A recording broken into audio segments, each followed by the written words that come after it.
schools, the program, and you mentioned the city of Phoenix. Just want to make sure it's known widely that the Arizona Department of Transportation, and the man in charge of that is Brian Fellows. There are constantly workshops going on for schools that can apply for safe routes to schools. And I've not been to one, so I'm not entirely sure what can qualify, but I almost think that certain physical infrastructure can even qualify for some of those grants, and apparently there's a lot of money available. So, at least for the time being, until it's federal money, so until it gets cut. But with fewer bus routes now, have we disposed of buses? You knew, Ms. Irwin, that you weren't going to get to just sit there and I had to bring you up. That's okay. That's fine. Good evening. No, we haven't done away with all bus routes. Machan right now currently has 2 special ed routes. We did have 1 regular ed route, but it only afforded 2 or 3 students to ride the bus. So what we've done is we've put those regular ed kids on with our special ed students, and thus eliminating another bus there at Machan. But we have not disposed of buses, reduced our fleet. No, we have not. Okay. Yeah. So with fewer bus routes or fewer buses in service, are those just serving kind of as backup buses now, or because I know we have more than? Correct, they are. Okay.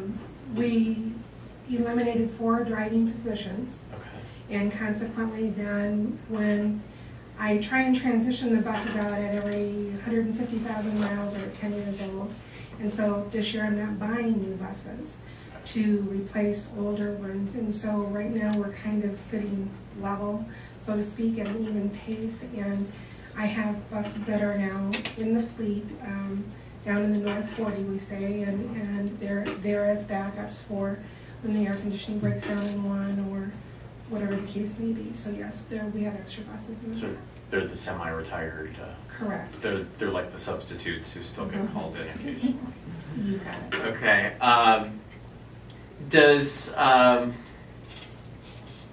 What would be do we have any idea of what the cost would be, or would it be any sort of an option, viable option, to provide bus transportation for, say, the first month or whatever, whenever the temperatures tend to be over 100?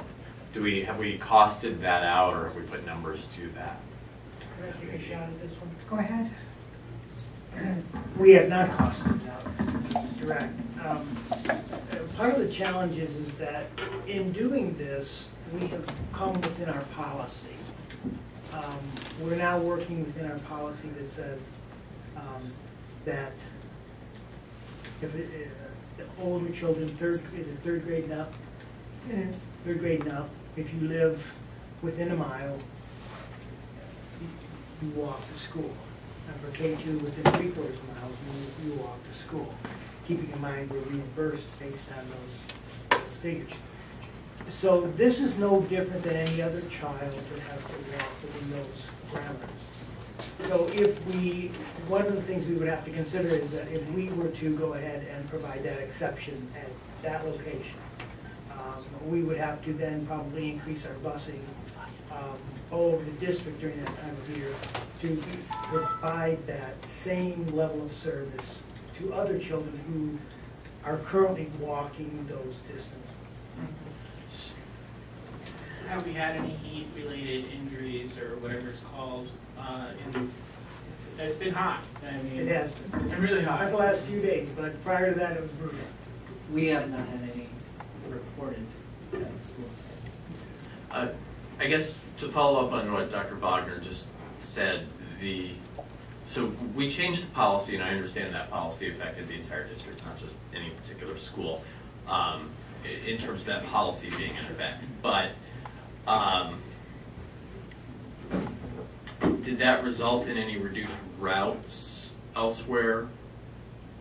Okay, so it did. It just Machan happened to be the one that got kind of chopped most. Creighton lost routes. They only have special ed routes at this point. Is that correct? That is correct. So Creighton no longer has any routes. We lost routes at both Loma Linda, and we lost routes at Monte Vista as well. And all of those routes were picking up children that were within the mileage program?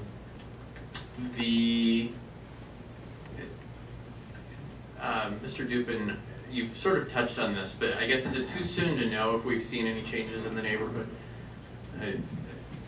Sounds like that's one of the kind of evaluation tools. But There's a strange guy walking around in a shirt and tie with a vest and an umbrella and sunglasses. that's the change in the That's the big neighborhood. change we see. One day they let me drive one of the district white vans too, Wow. so that was weird. Changes in the neighborhood. Well, there are fewer kids walking across 16th Street to go to Whittier than there were on August 8th. And I'm proud of that. Other than that, I believe it is too soon to know, particularly when you're talking about real significant social issues. But we're working to observe them and document what we see. Could I point out something that I think is also a positive sign for the community is that, as was pointed out, only 15 parents, children, and 4 parents are taking advantage of this possibility, but the rest of our parents have figured out, 636. have come together and are networking with each other to get their kids to school through carpools and other means. So that wasn't happening before. That's increased the communication that's currently going on within those neighborhoods, which is part of the goal that Mr. Dupin has laid out with this program. So from that perspective, though those numbers are low, you are seeing people band together in the neighborhood to assist each other in getting their children to school. I just would also like to see something that shows if it's helping improve the safety of the community. And if it isn't, I'm not saying that's the number one thing for this. If that's an objective, I'd like to see something later. Is it appropriate to ask you a question? I don't know how this works, but what kind of measures, what would you consider to be the criteria for meeting that stated objection? Well, if I like some that you already put out earlier, some of your metrics, like number of reported incidents, crime statistics. I'd also like to see less stray dogs. I don't know how you quantify that, but because if that's the goal, then we should be focused on doing that. And if it's just a hopeful, positive byproduct, that's okay too. I just want us to be focused on what we want to accomplish, and getting kids to school safely is one very noble and important thing we need to consider. If the other things are community and building community, like that's great, but let's be intentional with it. I guess that's what I'm asking. If you don't meet your goal, we'll regroup and we'll have to reteach you how to do it. I really do think, like, what I envision is those involved parents, like at the next parent training, because they're going to do this for a while and they're going to develop questions. Yeah. They're going to encounter situations and scenarios that they don't know how to handle, and they're going to learn things that they're going to want to share. Yeah. And so what I envision is bringing that core group and then asking them to go out and find one other individual who is in your circumstance, who might be able to assist us with this, and then increasing the size. So numbers of participants and the kind of dialogue they engage in, I think is going to be a real significant indicator of how far this goes toward impacting circumstances within neighborhoods.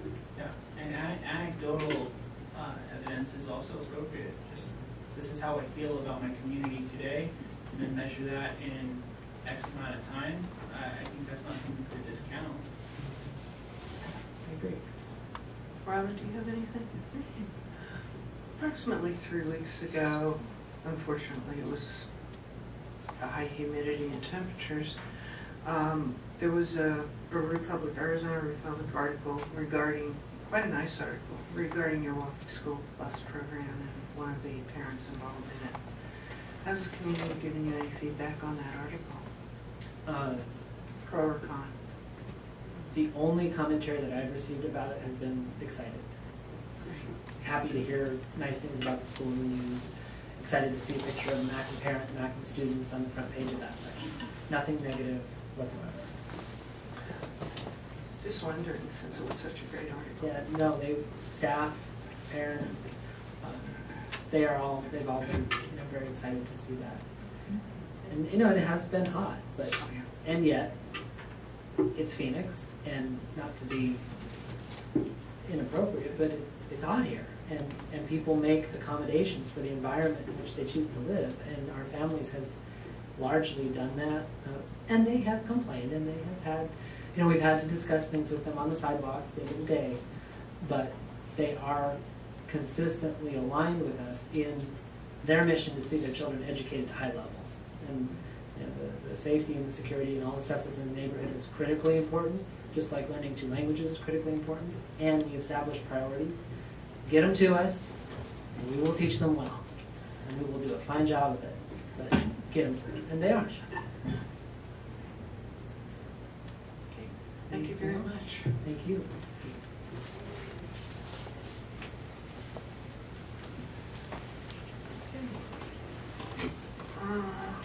Next, we're going to